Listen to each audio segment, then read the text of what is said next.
Hello, calculus. This is the mean value theorem, and the calculus edition you'll be watching after Monday's class, which is the 9th. So, the mean value theorem is very popular on tests, and if you recall, you have to have a continuous function. So I wrote f of x is continuous on an interval, and that interval includes a and b, thus the brackets. It is also differentiable on a to b, but it does not include the endpoints, because you cannot differentiate any endpoint, cannot find the slope at an endpoint. So we'll go up to the endpoints, but we will not include the endpoints. With those two conditions, then we learn that there is at least one number c between a and b such that this is true. So if you look at that, we see a change in the y-coordinate divided by a change in the x-coordinate. So that is a slope. So they're saying that the slope is there's going to be a number somewhere on the function, the x value of the function, which will, when put into the derivative, will give you that slope. So let me show you a picture. It's always easier when you have a picture. So let's say we have a and b, and we're going to have a function, something like that, and we're going to say the mean value theorem involves f of b, so we'll go up from b and grab f of b is over here, it's read here, and f of a, let's grab this, and it's read over here. So the difference between f of b and f of a divided by, so we're going to talk about the change in the y-coordinates divided by the change in the x-coordinates. So what that is the slope of this line right here. So the slope of this line is represented right here with the change in y divided by the change in x. So it'll be this value, the change in y, divided by this value, the change in x, which is the slope of this line. And the mean value theorem guarantees that there is at least one c somewhere between a and b where the slope at the derivative at c, which is the slope of this curve, is going to be the same as this slope, which is the slope of the secant line between these 2 points, f of a and f of b. So let's kind of guesstimate, like the slope here is too flat. I want to have this slope. The slope here is not steep enough. The slope here looks like it would be exactly right. Alright, so I'm trying to draw two parallel lines. It's a little off on my drawing, but imagine then this point C is on the curve. The derivative is the slope of the tangent. It's going to be the same as the slope of the secant. Alright, so that's the mean value theorem. And say, for example, they'll say something like, here's a function, here's an interval, and find the value c that the mean value theorem guarantees.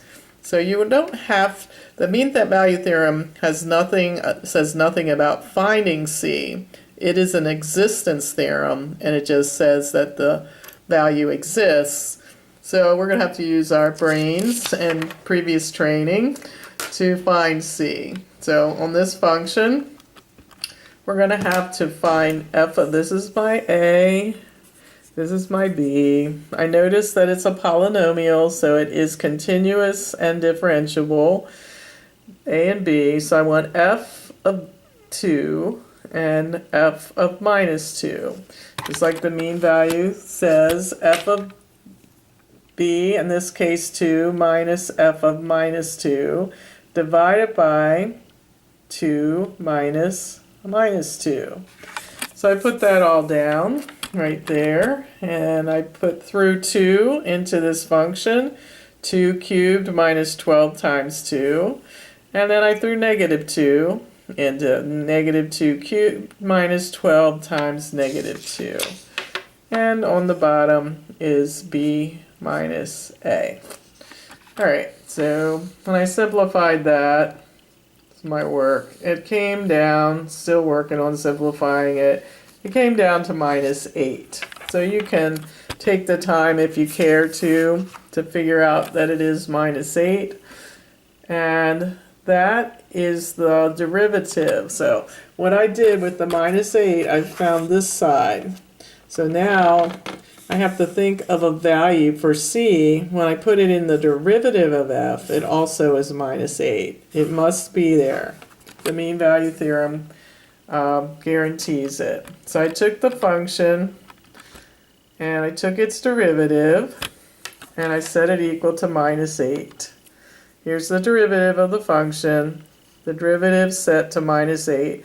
And I just solved that for x. Brought the 12 over, divided by 3, and took the square root. Notice I ended up with 2 values. And once I rationalized them, they're right here. So that is the mean value theorem says there is at least one number c. And I came up with a plus or minus situation. So, which I always do, I take the square root of both sides. So the reason I looked at the decimal equivalent is we are only allowed to accept values between 2 and minus 2 on this problem. So I couldn't tell if 2 square roots of 3 over 3 plus or minus was in that interval or not. So I put it in the calculator, it came out at 1.16. Which plus or minus, and notice both of those are in this interval. So I not only found 1, I found 2. So that is how you would deal with the mean value theorem. A close relative of the mean value theorem is Rolle's theorem. So let's review that. Rolle's theorem is a special case of the mean value theorem. Once again, you have to say that there is, it's continuous on AB and differentiable on the closed interval AB for continuous, differentiable on the open interval. And this time, we're going to say f of A equals f of B. So the endpoints here, A and B of our interval, f of A equals f of B, and they both equal 0. So these f of A and B are zeros, the crossing points on the x-axis. So if that is true, there is at least one number c between A and B such that f prime of c equals 0. So here's a graph, and so all that's required is to be continuous and differentiable, and f of A equals f of B equals 0. So these are going to be crossing points or touching points on the x-axis. So I have f of A is red right here, it's 0, and f of B is red right here, it's 0. And so f of A equals f of B. So with that, this theorem guarantees that on the function between A and B, there is a c such that the derivative of that value c is 0. So a derivative that's 0 is going to have a horizontal,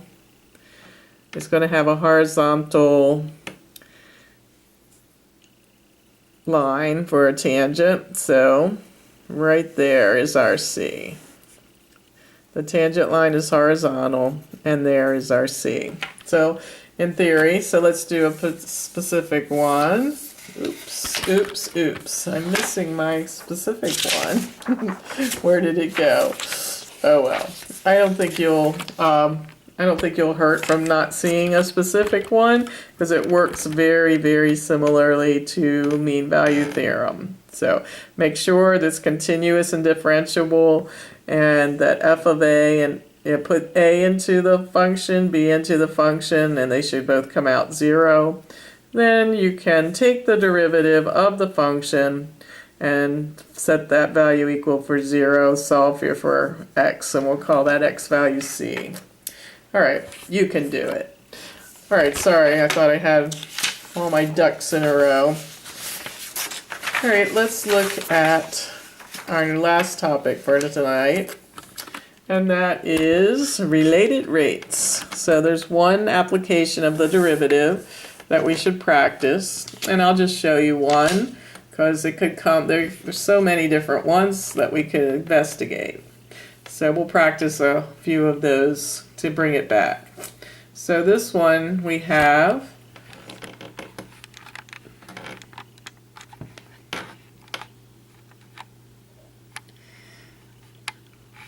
a circular pool of water which is expanding.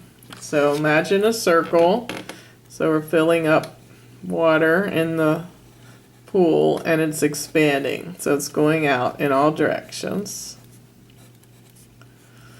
So we have a circular pool of water is expanding, and the rate it's expanding is 16 pi inches squared, square inches per second. At what rate is the radius expanding? And whenever we are asked in a related rates problem to find a derivative, when rates are involved, we're talking about derivatives. A derivative is a rate of change, and we're asked when the rate is expanding, but it doesn't make any sense unless we ask when. When the radius is 4 inches. So the first step, you'll recall, is to find a formula that relates the information given. So we're talking about a circular pool that is expanding. So I'm thinking that I want the area of a circle because that will capture what is happening in this problem. The circle is expanding. So I start with a equals pi r squared. When I look at a equals pi r squared, I'm going to take the derivative with respect to time. So we usually are with respect to x, but we're going to be with respect to t this time. So doing that, I get dA dt equals pi times 2. I put the 2 in front, r dr dt. Alright. Then I will, after I take the derivative, I can plug in that value 4, but not until I take the derivative. And I can plug in the value that was given at the rate of 16 pi. The area was changing. And this is what I'm looking for. Find the radius. Oh, no, I'm not. I'm finding the radius. I'm trying to find the rate of change of the radius. So that's what I'm looking at. But this is the when part, when the radius is 4. So putting all those numbers in, I get 16 pi equals 2 pi r dr dt. Now I have to put a 4 in here for the when, and I start solving. So I divided both sides by 2 pi. We're going to get 8, and this will cancel. And I get 4 dr dt.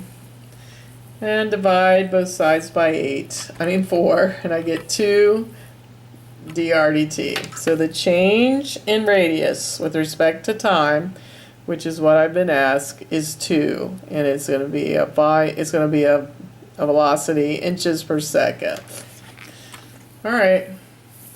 So those steps are pretty typical of a related rates problem, and once in a while you'll find one that is troublesome in that it has more variables than we want. So here we had 2 variables, but if it has a third variable, we're going to have to rewrite it in one of these variables in using the other. So I will show you one of those another night, but we've done plenty to think upon. We've done the mean value theorem, Rolle's theorem, and one related rates problem. So we're about to conclude our review, our review time.